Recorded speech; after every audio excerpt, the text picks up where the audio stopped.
জামাত শিবির বট বাহিনীর ছড়ানো তিনটা গুজব এদেশের মানুষের মাথা ঘুরায় দিছে।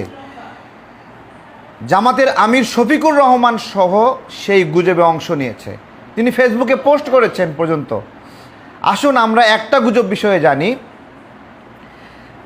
একটা ট্রাক এবং একটা সিএনজি অ্যাক্সিডেন্ট করেছে, দুইজনে অ্যাক্সিডেন্টের পরে হাতাহাতি করছে। এই ঘটনাকে চাঁদা না দেওয়ায় ট্রাক চালককে মারধর করছে, এই নামে গুজব ছড়ালো জামাত শিবির।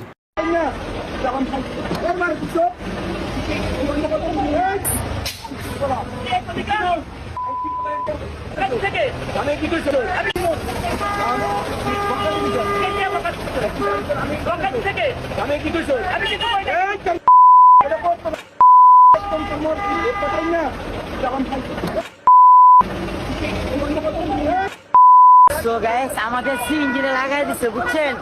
আমগো সিএনজি মেরে দিছে।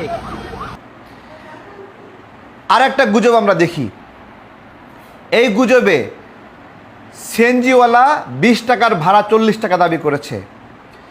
প্রতিবাদ করেছে যাত্রীকে নামিয়ে দিয়েছে সিএনজিওয়ালা। যাত্রী রাগান্বিত হয়ে 40 টাকা কেন ভাড়া নেবে সেজন্য সিএনজিতে আঘাত করেছে লাঠি দিয়ে। এই ঘটনাকেও জামাত শিবির বিএনপির চাঁদাবাজি হিসেবে উপস্থাপন করেছে। আর একটা গুজব জামাতের আমির শফিকুর রহমান নিজেই ছড়িয়েছে। যাত্রাবাড়িতে লেগুনাতে যাত্রী ওঠানো নিয়ে লেগুনা চালকদের দুই পক্ষের মারামারি, কে আগে যাত্রী উঠাবে, এই ঘটনায় নিহত হয়েছে একজন। এই ঘটনাকেও বিএনপির চাঁদাবাজির কারণে পিটিয়ে হত্যা করা হয়েছে, এইভাবে গুজব ছড়ালো শফিকুর রহমান। একটা নতুন সরকার গঠিত হয়েছে, এখনও সংসদে একটা অধিবেশনও বসেনি। এর মধ্যে চমৎকার কিছু উদ্যোগ জামাত শিবিরের মাথা ঘুরায় গেছে, গুজব দিয়ে সেগুলো নষ্ট করতে যাচ্ছে। বিডিআর নতুন নামে ফিরে এসেছে। আকাশে ভারতের বিমানকে নিষিদ্ধ করা হয়েছে, কেন? ট্যাক্স দেয় না, মেয়াদ ট্যাক্স দিচ্ছে না। এরপরে নদী খননের উদ্যোগ নেওয়া হয়েছে। জামাত শিবিরের মাথা ঘুরছে শুধু। প্রোটোকল ছাড়া তারেক রহমান সিগন্যালে দাঁড়ায় আছে, মাথা ঘুরছে।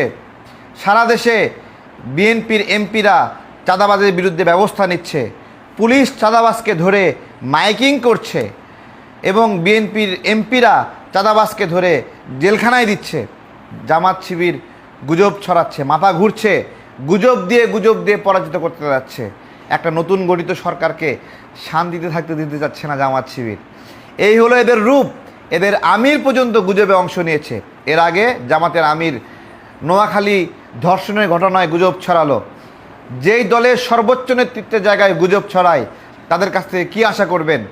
প্রথমে বলল গণধর্ষণের ঘটনা ঘটেছে, ভোট না দেওয়াই, শাপলাকালিতে ভোট দেওয়াই গণধর্ষণ করেছে।